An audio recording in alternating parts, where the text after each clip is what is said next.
to Detroit in black and white. I'm Adolph Mongo. Seemed like I've been gone a long time, but here I am at the historic Guardian building. Beautiful building. And well, usually, we over at McShane's in Michigan and Trumbull. So, but we here today, and Allan Lengel from Deadline. Good morning. Vanessa Moss, Good morning. attorney Vanessa Moss. Candidate for 36th District Court, write-in candidate, and we're going to talk about that before we get off the show. But if you are watching, like, subscribe, and share. Good morning, Eric Brown. Like, subscribe, and share.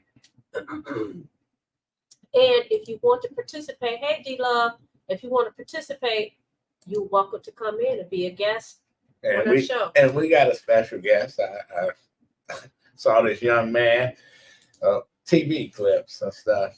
But as a former newspaper reporter, I covered the courts and stuff, and I was like, "This attorney got it going on." Yeah. Listen, he was more than all right. Brian Brown, how you doing? I'm doing good, sir. Good morning, everybody. Are you from Detroit?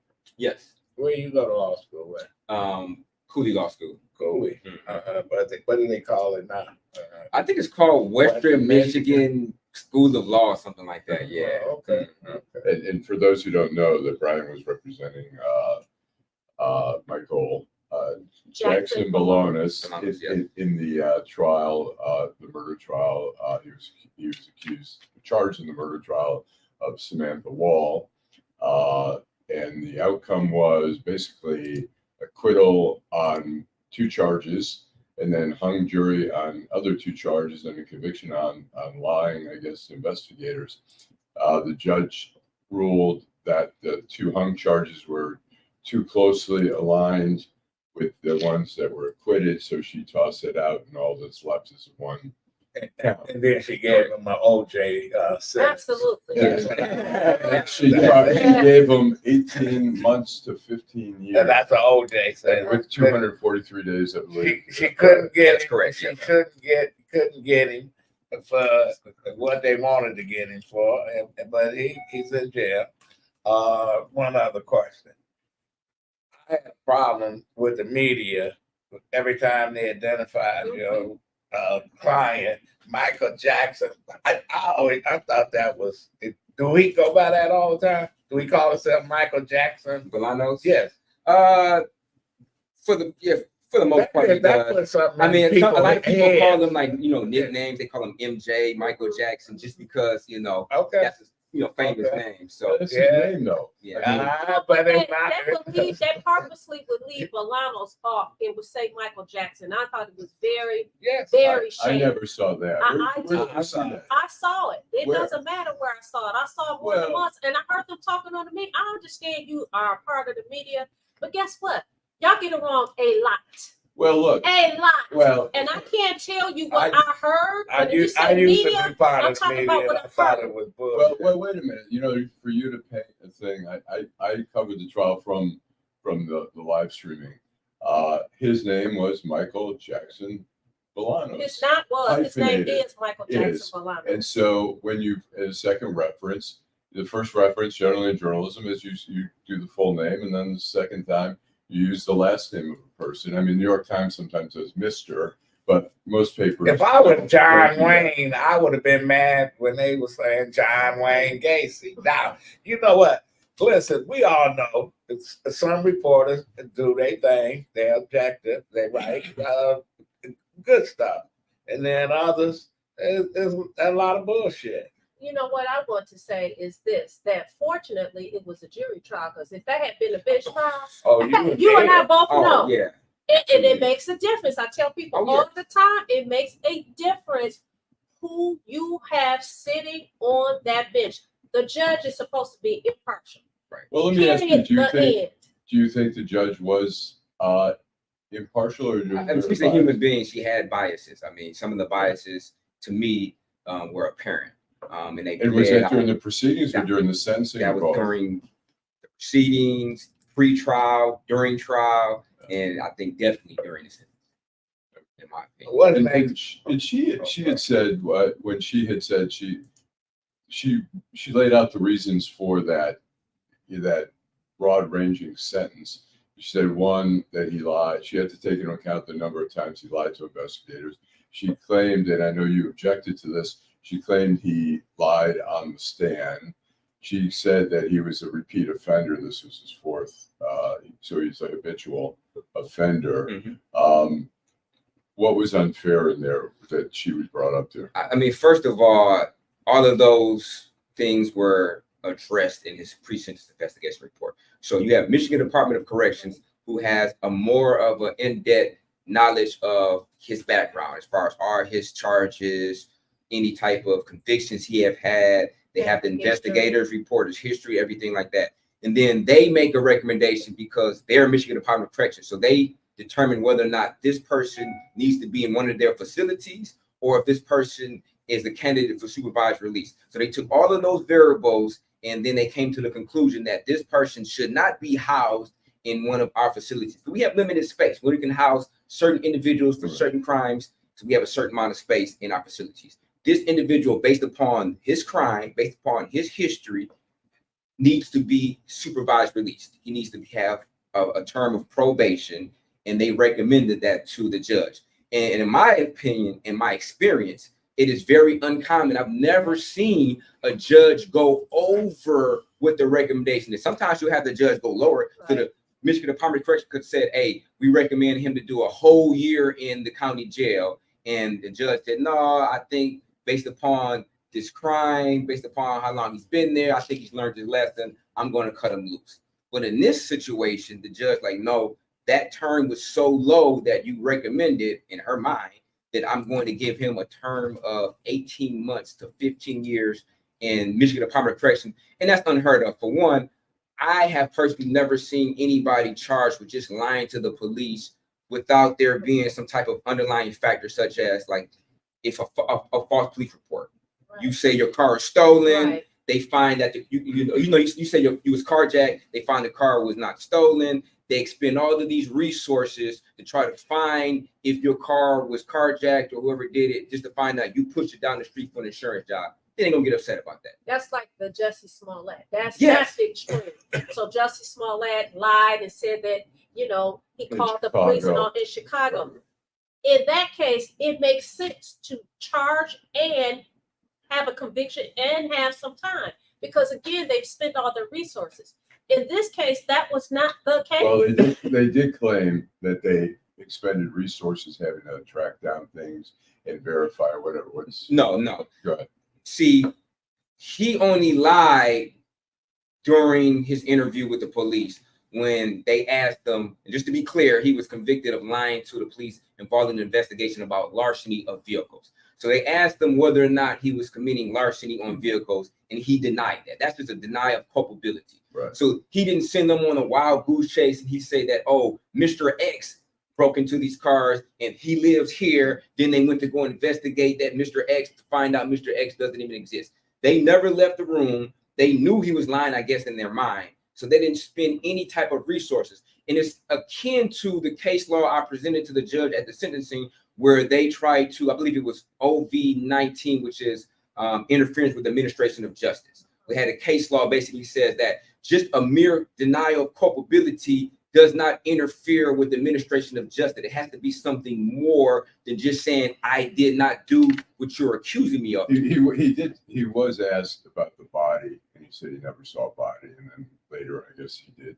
He did admit to law enforcement, maybe not those individual officers, but he did admit to law enforcement, Officer Chad Osmond, that in fact he did touch a body that particular night. Now, whether or not Chad Osmond put it in his police report, told his superiors, that's not my client's responsibility. He told law enforcement, and then I guess law enforcement didn't tell other law enforcement, and then they used that against them. Let me ask you this. There were people who said, and I thought you were a great advocate for your client. There were people who said the police didn't do as good a job as they should have. Okay, they did a horrible job. And tell us what were some of You were able to punch holes one in the ex-boyfriend's case? Yes, and that's Why did he get immunity?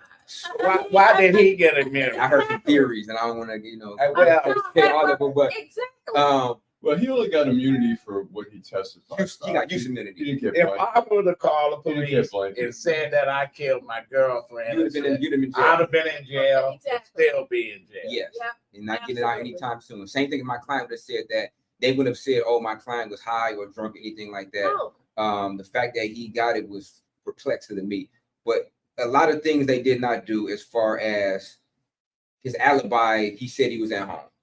He also said that he was trying to outsmart the police when he called 911, which would indicate that he knew better to leave his phone at home versus taking it to the scene.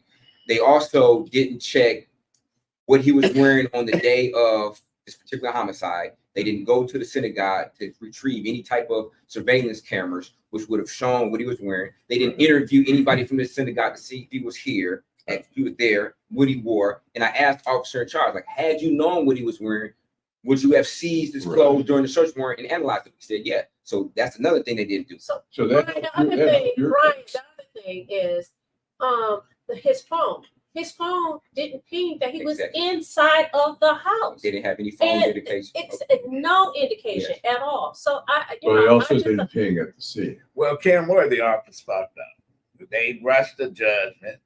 They had this young black guy. Yeah. And that was it. And then we had a picture. We blew up a picture of this individual running from the scene at 1:24, the same time her system goes into idle. We then blow it up next to a picture of him and his interrogation, and everybody, it looks, to me, that's the same person. Same haircut, same glasses, same bill, same coat. And the fact that we did that, you guys never compared these two pictures. Now, why would somebody be running, sprinting from the scene at 1:24 in the a.m. is when I think that she died. Their timeline just does not make sense, because their own experts testified that there was a pool of blood inside of the hallway, which would have took a lot of time to accumulate, not just seconds. Well, how do you explain in the house when there was movement at, I guess it was 4 something a.m. At 4:20. 4:20 a.m. I believe that's when she was getting up and she was going outside.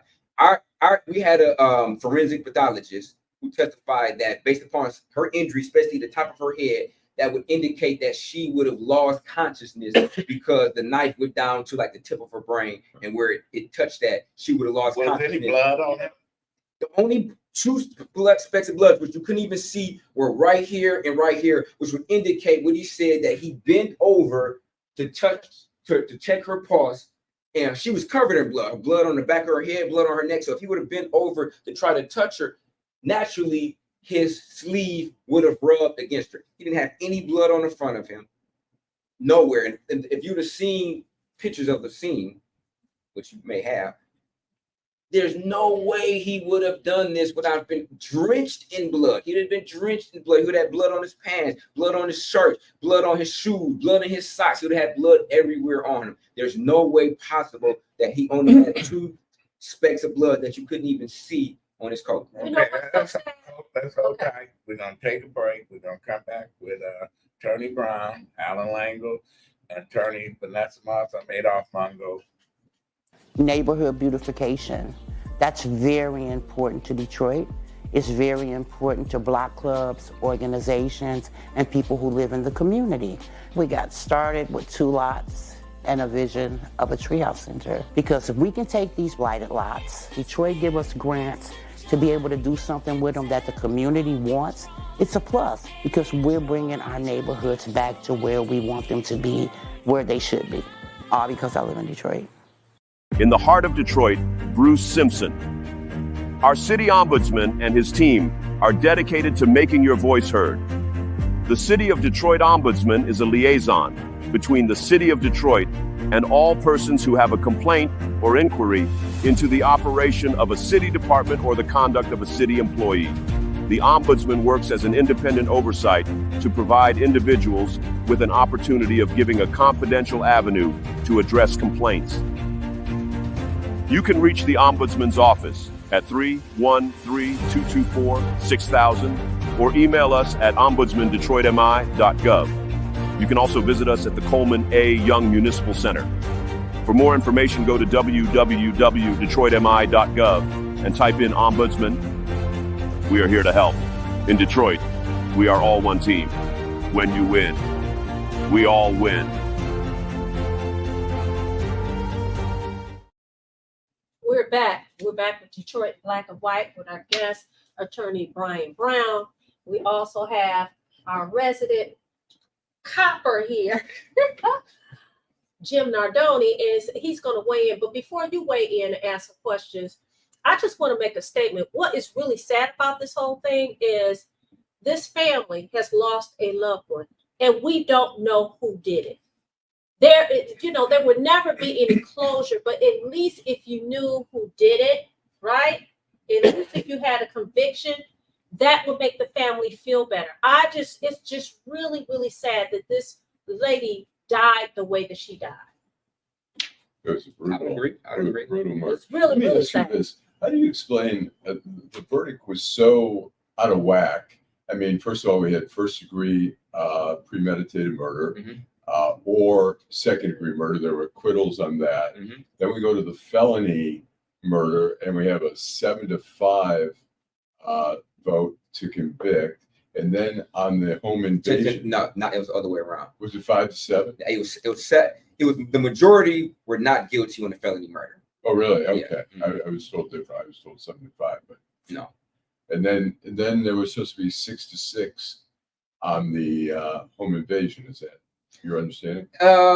It might have been. I'm not 100% sure because they never actually said the number. They had a chart in there where they basically had, how many people on this side of it not guilty, how many people on this side of it guilty. Okay. The majority was definitely guilty, and it was kind of hard to kind of follow. But Were you surprised by the verdict? I was surprised because I thought that it should have been a very fast verdict of not guilty. I thought to me it was You were obvious. expecting that. I was expecting. I was kind of disappointed that it was a hung jury and frustrated. And I guess, the standard that we all know in the court is beyond a reasonable doubt. Yes. And it seemed like you had raised enough doubt in the trial. And you had a lot to work with. One that, I talked to some police people who said, We have a police but- officer here. but- He's going to weigh in. well, the officers said So, that there was Jim, when you get a chance, go ahead and all right, weigh in. let me 'Cause finish. He's taking over the whole conversation. let me Go ahead, finish. Jim. in a Let minute. me finish. So I might. some had said that that the police fell short in a lot of ways Oh, during yeah. the interrogation, during the investigation, as you say, did not get the clothing of the person. You had a lot to work with. Absolutely. Is that Yeah, absolutely. I guess, and it was some finger pointing. Where police didn't do a lot of things. Like they had surveillance of my guy the time he left house, walking all around downtown, eating candy, going back home. But they only have this little 30-second clip of this individual running away from the scene. Now, where did he run to? And I'm asking Sergeant Sullivan, I think it's Lieutenant Sullivan, Lance Sullivan, who was supposed to get this video. And then he said Sergeant Ford was supposed to get this video of this individual running away. Then I asked Sergeant Ford, he said, I wasn't supposed to get it. I'm like, okay, if Sullivan said you were, would he be lying? He said, oh, he must be mistaken. So it's a lot of finger pointing. Meanwhile, this individual running away from the scene, you have no other video of him, just my client. And it's just, that among so many other things, like the interrogation, not getting the Hirschman had a fire pit at his house. We had a bonfire after the murder. Nobody checked his fire pit. Nobody checked his bike. They didn't do the same type of analysis on his knives that they did on my client's knives. It was just a lot of missing pieces and stones left unturned. were you surprised? Not really. I've done a lot of murder cases, and even though I was a little bit surprised just because of the different agencies involved. You had the FBI, you had the Michigan State Police, you had Detroit Homicide, you even had Secret Service who contributed on this particular case. So you had all these agencies, and there was a lack of thoroughness. So I was kind of surprised, but then again, maybe not, because I've done a lot of murder cases, and that's how you beat murder cases sometimes is by poking holes in their, inadequate investigation. Right. I was going to say, you don't have to defend this case anymore. You're already and I think it's important that when we talk about the evidence, I think, number one, she was planning on doing something else that evening. It appeared to be. Yes. That she had other plans after she returned home from her wedding. I didn't see the trial, but there were, I just saw snippets. And what made me most uncomfortable when they made the arrest was, and I think you were kind of just referring to it, he was walking down, I think around Greektown or something, and he was in no distress at all, and that made me uncomfortable right away. Yeah. The only question I have, and maybe you can answer, maybe you can't, obviously you work with your client when he testifies, right? So the only question I had, and it was the only thing that made me uncomfortable about what he said, and maybe it was by design, is when he touched the body, he talked about her as a person instead of a body. So was that by design when he was talking about the young lady as a person? Right? Yes. And she was at that point a body. So as a former investigator, that's the only thing that I was a little concerned with. Right. I mean, and she was a person. At Sure, some point in absolutely. time, she was a person. Absolutely. And we didn't want to just minimize, who she was, because, this trial was about her, getting justice for her, and the fact that they had the wrong individual on the trial, and that was injustice. So we didn't want him to, well, he's not, to be callous. Obviously he's not callous, even though he's out there, doing petty larceny. He got concerned when he sees somebody on the ground. He got concerned. He didn't just like, oh, that's none of my business. He was concerned whether or not, he could help. So he's referring to as a person, as a human being, instead of a dead body, because by design is what you're kind of telling me, which we talked about. Right, we talked about that, so that's why I said, but weigh in on, Jim, if you don't mind, weigh in on some of the things that Brian talked about, the investigation and, what you think should have or could have happened. Well, there's a lot of things they could have done better, Okay, like obviously. what? Well, just the whole investigation, it's kind of, if you look back to the OJ case, it's kind of the same thing. You start here and you arrive here. You can't cut corners. No, you you can't. have to start at A and end at Z. And I think Yeah, you're right. it doesn't start at F. And you can't put a case together starting at F. You got to start at A, and you have to work your way through it. They were too anxious. Mhm. If they were going to charge this young man with homicide, it should have been 6 months from now. It should not all be over. Which is interesting because you said it should be 6 months from now. There's another case that the big case with the doctor that was murdered in his home. Yes. And if a lot of us, I think you're probably like me, you hear a lot in the streets. Oh yeah. I started hearing things immediately, and the things that I heard actually is Seem to be true. Some of it's them. true. And I'm going to investigate. Right. This is the honest goodness truth. You find out things in the barbershop, Mhm. in the beauty shop, in the corner store.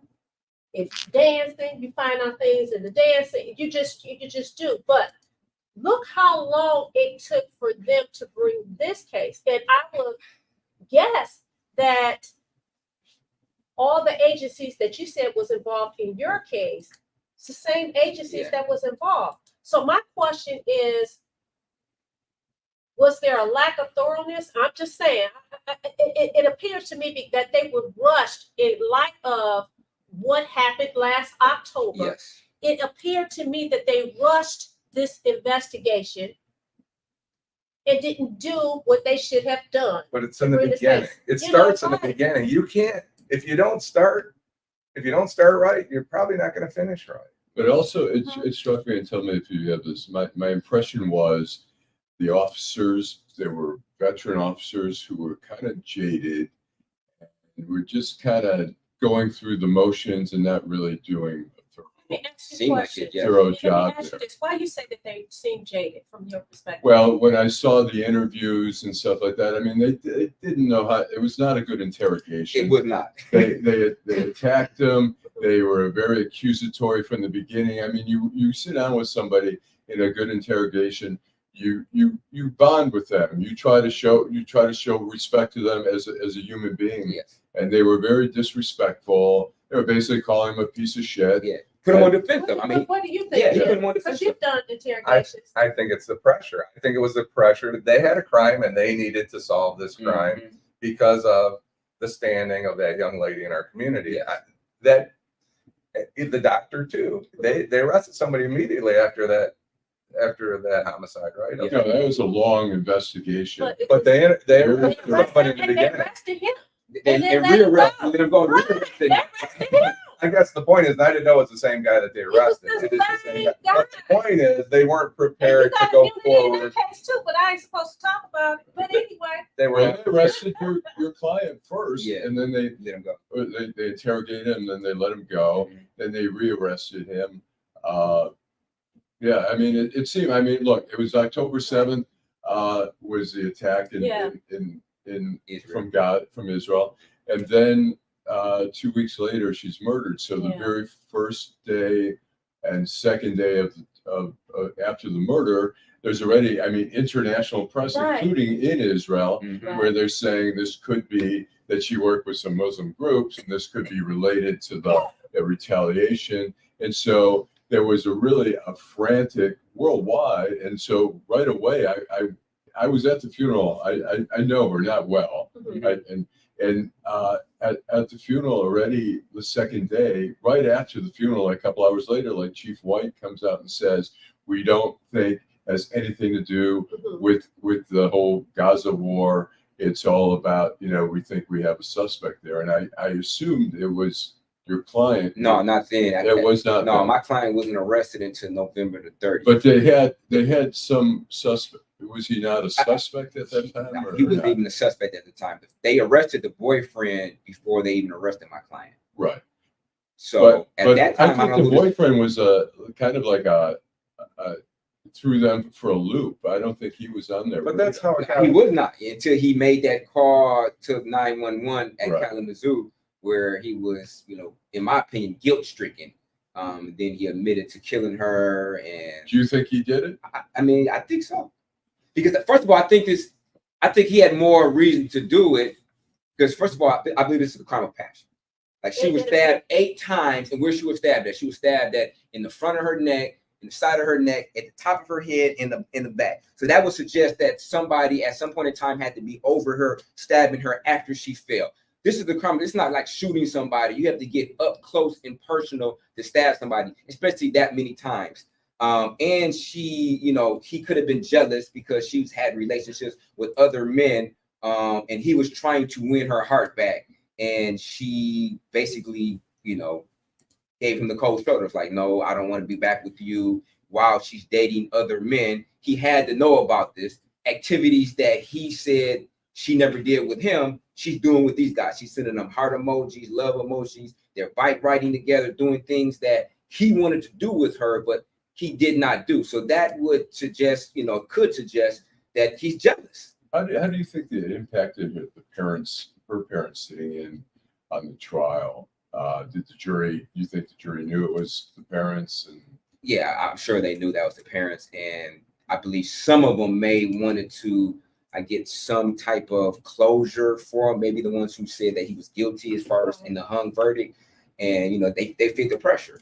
And I'm sure they've heard about this case, if not before, definitely while they're serving on the jury. They're not supposed to watch the news, but come on, people are human. They're going to hear about it. Their family members are going to know, like, you're still on this jury? Like, you have to be on this jury because this is the only trial in Detroit that's going on for 4 and 5 weeks. So they had to get calls from coworkers, had to get calls from family members, suggesting like, hey, you're on this on this jury.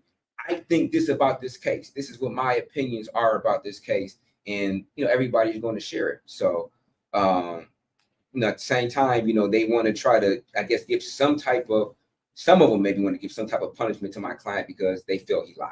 Right. They felt he was a thief.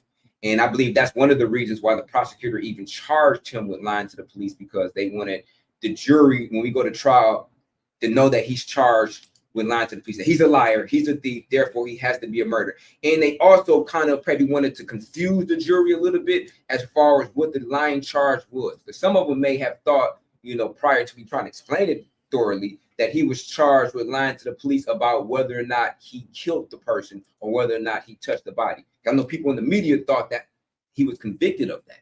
of lying to the police involving her death, and that's not true. So so we're gonna take a break.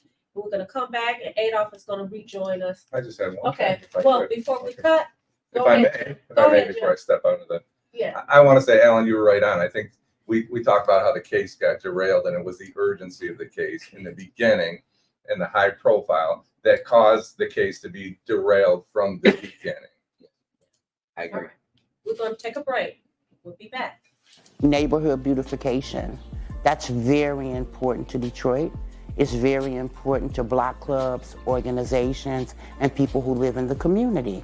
We got started with 2 lots and a vision of a treehouse center. Because if we can take these blighted lots, Detroit give us grants to be able to do something with them that the community wants, it's a plus because we're bringing our neighborhoods back to where we want them to be, where they should be. All because I live in Detroit. In the heart of Detroit, Bruce Simpson. Our city ombudsman and his team are dedicated to making your voice heard.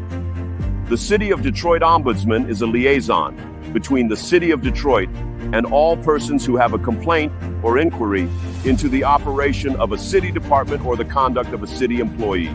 The Ombudsman works as an independent oversight to provide individuals with an opportunity of giving a confidential avenue to address complaints. You can reach the Ombudsman's office at 313-224-6000 or email us at ombudsmandetroitmi.gov. You can also visit us at the Coleman A. Young Municipal Center. For more information, go to www.detroitmi.gov and type in Ombudsman. We are here to help. In Detroit, we are all one team. When you win, we all win. Taking this. All right. Well, welcome back. That was a great segment, and we're gonna wrap this up with you. Go first, Allan. I want to say, I mean, that was the first time I've seen you in trial, and obviously the results were good for your client. Yes. How has this impacted your career now? Are you getting a lot more like, I want this guy to defend me? Have you been flooded with a lot of? I have, yeah. People like that. I mean, you were a great advocate for your client. I appreciate that. And so, I think this is the window for me to say something because I talked about this last week. Is that there are a lot of people who think that people like Brian and I who accept appointments to represent indigent people, that they're getting substandard attorneys, when in fact they're not. I do retained work as well as Brian, and we also accept appointments. And this is Nobody retained just work. give it to us. Yeah. We get to decide what we want to take. We'll take it where we won't take it. And I think that's very important for people to know that. Okay. What next for you, client? He's going to just do his time and get back into the world and try to put his past him. Yeah. how much time do you think he'll do? 'Cause He's already done 8 months out of 18. Hopefully not that many, maybe a few months more, maybe 4 or 5 months. And I Maybe 6. I say 6 months. He'll be out sometime next year. I could tell the judge was so upset she had to do something. Yes. Unbelievable. I Yeah. looked at her face and Oh, said, actually, she it really yeah. wanted to It was throw him apparent. Yeah. under the jail. And I was just getting random calls across the country. And that was some a miscarriage of justice of what the judge did. She was so biased during got the old case. And that's their opinion, she was just so biased. She was making faces during my closing and, just not happy, about the outcome. Okay. She raised something about your client lying on the stand. Yeah. And it's where did that come from? She didn't even substantiate that. She he lied on the stand. Where? What allegations? What did he say? What was the lie that you say that he said? And what was the true statement that should have been said? She didn't say anything. It was just an allegation. And she came to that conclusion. She was like the prosecutor. But anyway, thanks, Brian, Attorney Brian Brown, for coming. And good luck. I appreciate that. Thank All right, Brian. Hopefully we'll have you back again. Thanks. You take care. Thanks All for right. coming. Thanks a It's lot. great. Thanks. Yeah, to talk to you about this. All right, not a problem. Appreciate it. Yeah. Come back. All right, so Yeah. Well, we're gonna do our outrages of All right. of the week Yeah, stuff. okay. Everybody have a good one. Thanks so much. Thank Nice you. meeting you. Thank you. Like, same here too. Thank you. See you.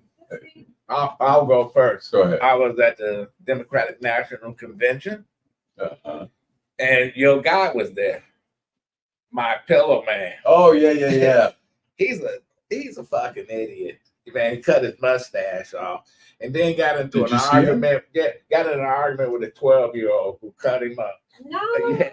are you serious? I have a little thing here. Go ahead. So what did Lengel accomplish after all this? Well, he got into a shouting match with a 12-year-old content creator called Noah and lost. Again, this is a real clip of a real person who is a close ally and friend of Republican presidential nominee Donald Trump in a disguise at a Democratic convention arguing with a child. There was one down in Georgia, 3 Democrats. I'm from Georgia. Okay, there's 3 Democrats in Georgia in the summer of 22. She's a good friend of mine. She got 0 votes in her own precinct. Who is it? So Brenda, I'm not telling you her last name on your stuff. I see. But you see. And Providing any source. 257,000 votes. This happened last week. A judge ruled in Georgia that are missing from the 2020 election. This just came out. You're behind. So your source is trust me, bro? That's your source?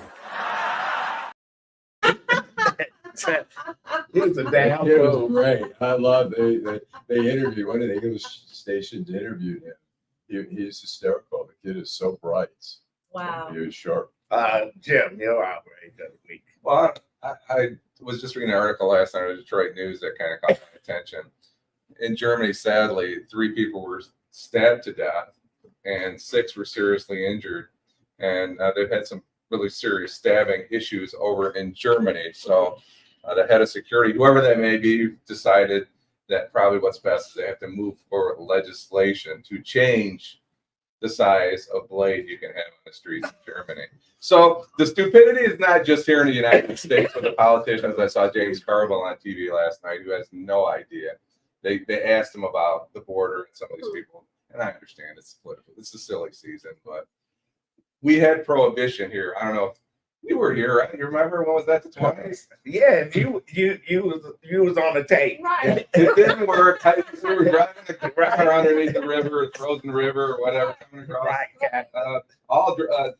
The war on drugs was the biggest misstep, one of the biggest missteps in this country. And even in Michigan, we had the over 650. We were locking people up, like Rick Worshey, for life Right. for drug charges. Without parole. It didn't stop the drugs in our communities. Right. And Well, the joke on the war on drugs is what about the demand Just here? say no. They pretend like, oh, it's the evil Right. Mexicans, the evil Colombians. It's like, what about the demand here? They're doing nothing to treat people. There's not enough treatment centers. There's not enough education, educating people about the kind of drugs that they're and the consequences. And they're always blaming everyone else but us. We're the victims. We went to Afghanistan, ran the Taliban out, and the drugs increased. Right.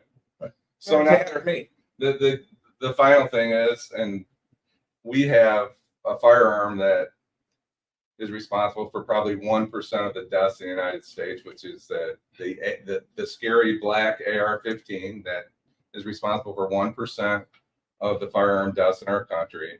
And that's all the Democrats keep talking about. We got to get rid of this gun. Well, I'm going to tell you this. I carried a 6-hour P226 for 20 some years and 15 rounds, 2 magazines. Some people carried 4 magazines. That is 60, 75 rounds of ammunition. What's the difference between a 6-hour semi-automatic 9mm 40 caliber and an AR-15? I'm going to tell you what the difference is. Absolutely nothing. So people need to learn about things before they talk about things. We people have no idea how it works. So the Handgun. bottom line is putting a restriction on the length of a knife is not going to make a difference. Absolutely. And the biggest sales pitch for the AR-15 style firearm, long rifle, is the Democratic Party. They're selling like crazy. There were 4 million of them on the streets 30 years ago, and now there's about 30 million of them. Why did you say the Democrat? Explain that. Because whenever somebody says they're going to take something away from you, everybody wants it. Everybody wants it, right? when we were kids, we couldn't drink. They changed the drinking age in Michigan 18. to 19. And you know where we went to get our alcohol? We went across to Canada and had beer and hung out. And, Well, You don't think it's the 18 when I- Democrats? The Democrats on the gun control? No, there's just too many You guns. out. can't control the gun. I think there were less gun when during the I can't remember during Clinton or whatever, where they had a ban on assault weapons.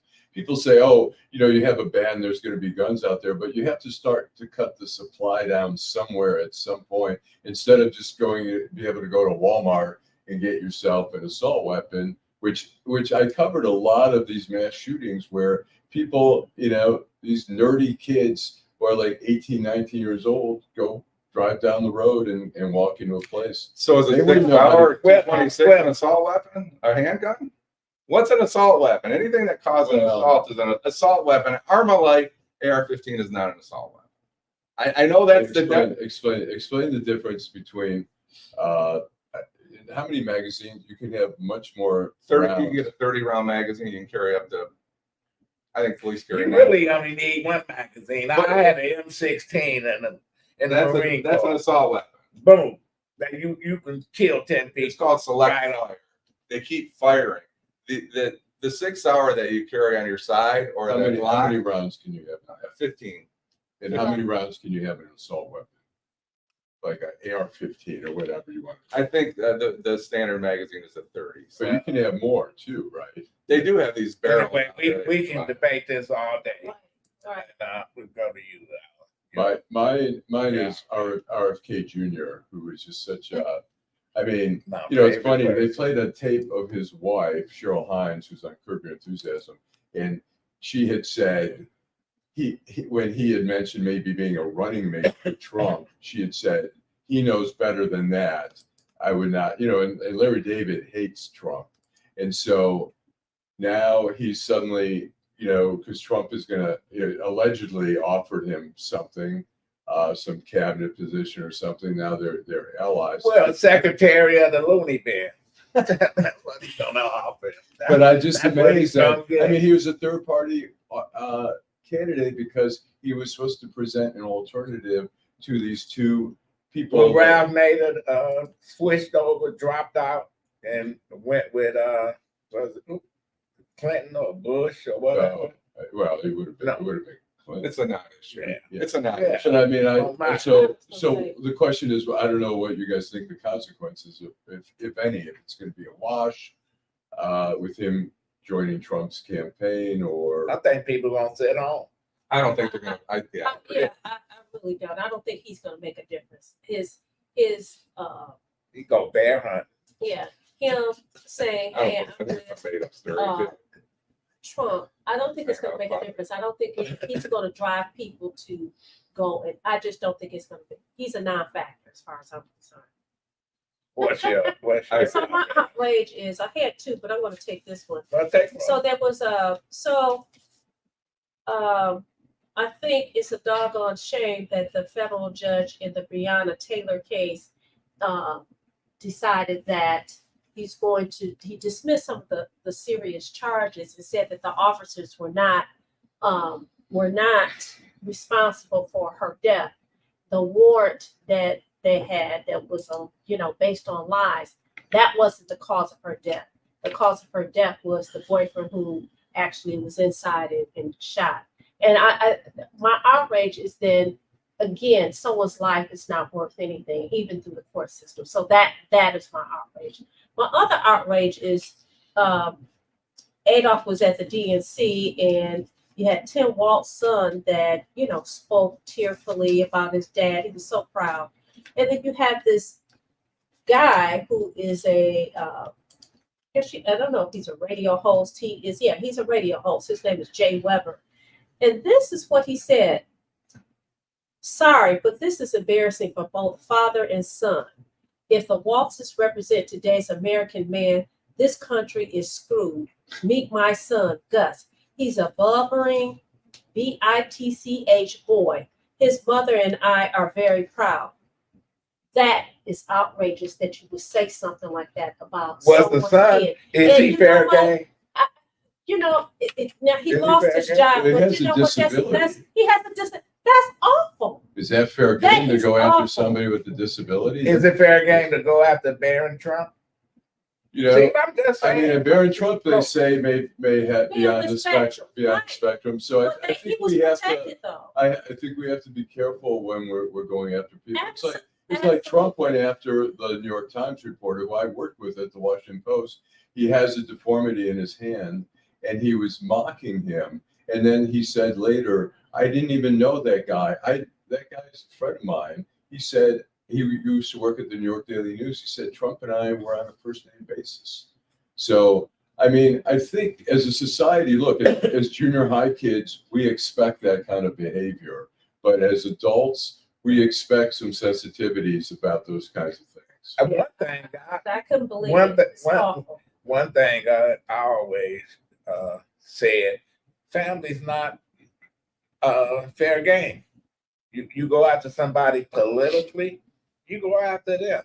Unless the family is part of that political group. But no, you leave the boy alone. He's proud of his son. Just I don't know if Trump is proud of his son. But nobody went after Barron. He never said a word in 4 years. Right. You know, and I have people saying maybe he's special needs. Okay, he is. So I think he's a very bright kid, Barron. And they say he like to kill animals. oh really? Yeah. So I'm just telling you what Where'd you people find say. this on the internet? Oh, I mean, the dark net? no, Okay. the white. The Reagan family. He read that. But they put themselves They were out there. adults. Yeah. they were. Yeah. This is a Patty I'm Davis posed nude for Playboy. What we gonna say? Ron Jr. was flying around like a Tinkerbell. We're gonna take a break and come back. This is Detroit in black and white. Neighborhood beautification. That's very important to Detroit. It's very important to block clubs, organizations, and people who live in the community. We got started with 2 lots and a vision of a treehouse center. Because if we can take these blighted lots, Detroit give us grants to be able to do something with them that the community wants, it's a plus because we're bringing our neighborhoods back to where we want them to be, where they should be. All because I live in Detroit. In the heart of Detroit, Bruce Simpson. Our city ombudsman and his team are dedicated to making your voice heard. The City of Detroit Ombudsman is a liaison between the City of Detroit and all persons who have a complaint or inquiry into the operation of a city department or the conduct of a city employee. The Ombudsman works as an independent oversight to provide individuals with an opportunity of giving a confidential avenue to address complaints. You can reach the Ombudsman's office at 313-224-6000 or email us at ombudsmandetroitmi.gov. You can also visit us at the Coleman A. Young Municipal Center. For more information, go to www.detroitmi.gov and type in Ombudsman. We are here to help. In Detroit, we are all one team. When you win, we all win. All right. Yeah. Karen. We I are. didn't know there was Karens at the DMC, but yeah, got into it with 2 Karens. One Really? was About male what? seats. They didn't have. Listen, they didn't have enough Thank seats you. at there for people. You move, you lose. That's how they're doing it. I went up to get a bottle of water, came back, woman sitting in my seat. Guy said, "Oh, you should told somebody where you was going." I said, "Who the fuck are you? Do I have to tell you? Am I going to the bathroom? Hey, boss." You know, like in Shawshank. I thought the convention was full of love and peace. Yeah, that's no love and peace. But before that, looking for a seat, people was putting papers down saying this like in the movies. Reserved. Reserved. And I sat in there. Woman talking about, you can't sit there. They reserving that. I said, no, I'm sitting here. And then she tried to get in my face. I said, get out of my face, Karen. She said, Karen, you're the Karen. I said, no, bitch, you're the Karen. Yeah, listen, Wow. because because she got up there like she wanted to hit me or something. I'm like, I said, you know what? I don't want to sit next to a piece of shit like you anyway. Did you say that? Yeah. What'd she say? Nothing. Oh wow. You know, I just went Royal Oak Township on shit. Listen, These are the untold stories of the DNC. listen, you think it was all love and shit. You had all kind of folks there. And you know what? What impressed me there was the Republicans, because they came and they beat up on Trump. And I said, damn, that's what happens when you piss off former supporters, people that work for them, etc. You know, just like a woman, you know, you drop her and she got to get back at you. Yeah. So. Or like a woman who drops a man and you have to get back. Oh, when he's stalking her and all this other. Yeah. Yeah. I never understood that. You know. But the thing I didn't like about the convention, people that kept talking. I thought I was at church. I thought Bill Clinton's speech was a little long. have It was a whose little bit speech? long. Bill Clinton's speech Oh, was a little long. okay. Well, Yeah, It was you good. saw my text. I said. yeah, he got Parkinson's disease. Yeah. Yeah, he's slow. Yeah. Yeah. Is Parkinson slow? What do you No, mean? he's slow. He can't move. Oh, because of age, he's gotten Yeah. older. He's. I think I think Biden could knock him out in the second round. Wow, that says a lot. But Biden got a lot of love at the Oh, he convention. did. He He got did. a lot of love. He did. Everybody showed up. They had all the folks. Spike Lee was, and it was like, yeah. Some of that they didn't need. Saturday Night Live guy, Right. he wasn't funny. Who I'm trying to remember who was Kenan it. Thompson. It's all Oh, about. Kenan Thompson. Well, it's very subjective. Okay. He wasn't He- funny. I like you. Kenan Thompson, but Wasn't funny. I didn't see him. Dana Nelson wasn't funny. Yeah. Was she trying to be funny? Oh, she was trying to make fun of Charleston Heston. She's more funny when she doesn't try. She said, Oh yeah. they take this ring off my cold, dead, gay hand. Right. Okay. She was a comedian, I think, for a short time in LA. You want to give us some rum? Wow.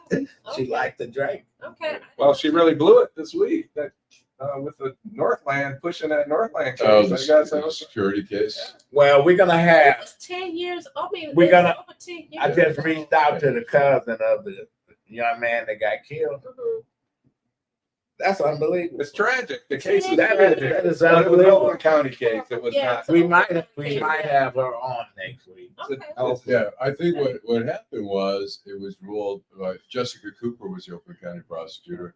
She ruled it accidental death, and then after the George Floyd case, they asked the Attorney Right. General's office to re-examine it. They Right. charged in 2021 Right. with, I think, involuntary manslaughter with the charges. And one guy, they He charged pled 4 people. One guy pleaded guilty, got Right. 90 days. Right.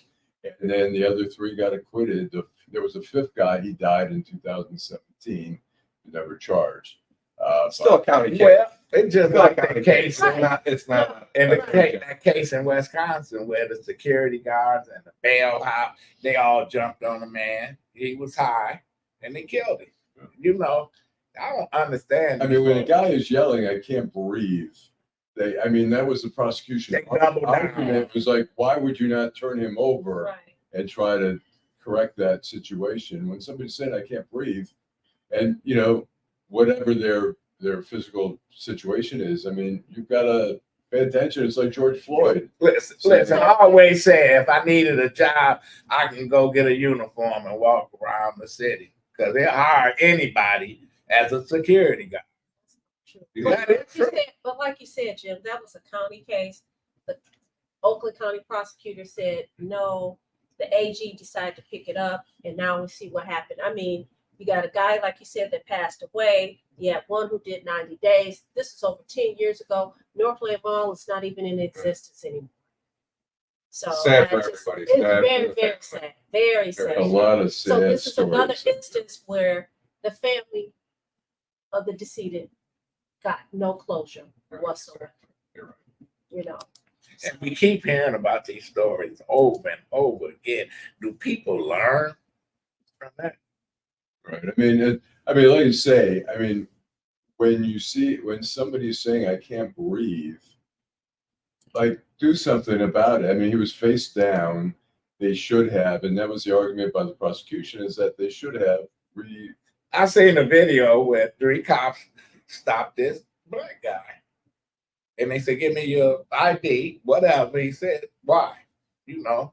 Next thing you know, they had him pinned down, knee in the back, pulled his wallet out. It says, Special Agent FBI. They like the guy dropped, and he went berserk on him. He said, oh, man, it's like, you don't know. It's like a scene from Heat of the Night with Sidney Poitier when they arrested him. Say, yeah, we think this one did the killing. 1970, what movie? 1967. Oh, 67. Look, Heat of the Night. And when they took him in the police station, and then they finally made him take his wallet out, it says a homicide cop, Philadelphia, Pennsylvania. So, and the chief looked at the cop, say, did you search him?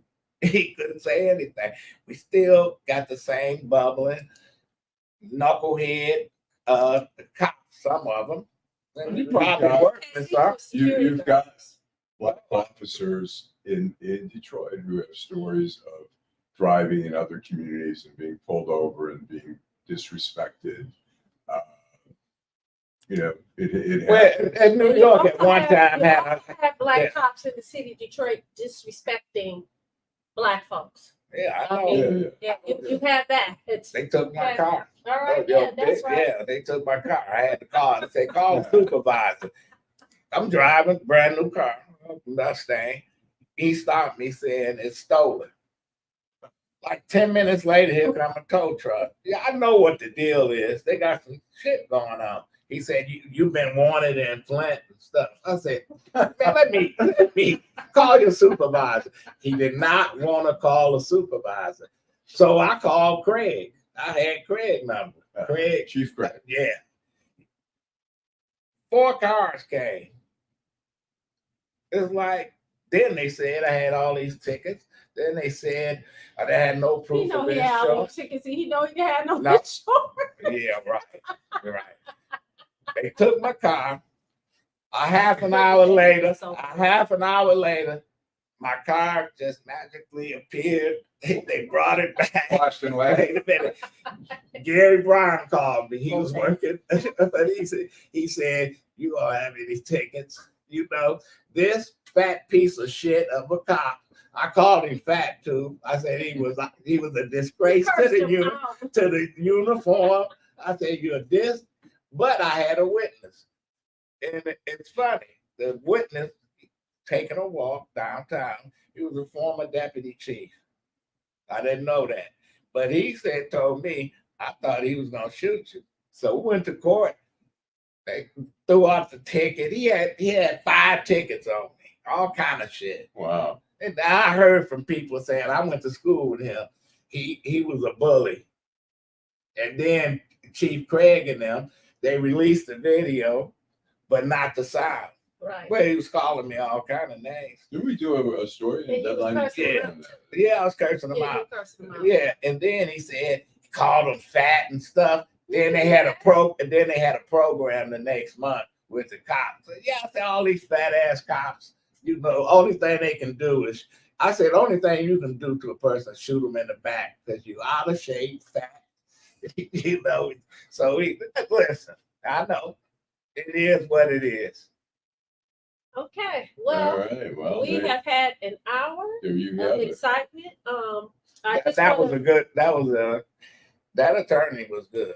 Oh, Brian, you know, he did a hell of a job. Very humble guy. He did a very good job. I had never heard of him before this trial, but I watched a lot of it, and I thought he was really a great advocate for his client.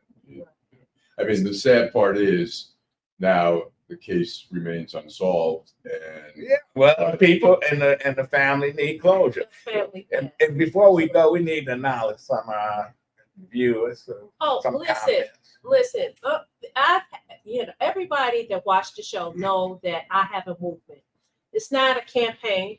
It's a movement for me to be selected by the people to sit on as a judge of 36th District Court. Now, I've heard people say, well, you need a lot of votes. That's unheard of. Don't spend no money on this. Listen, I believe in myself. I have people who believe in me, and I'm doing it.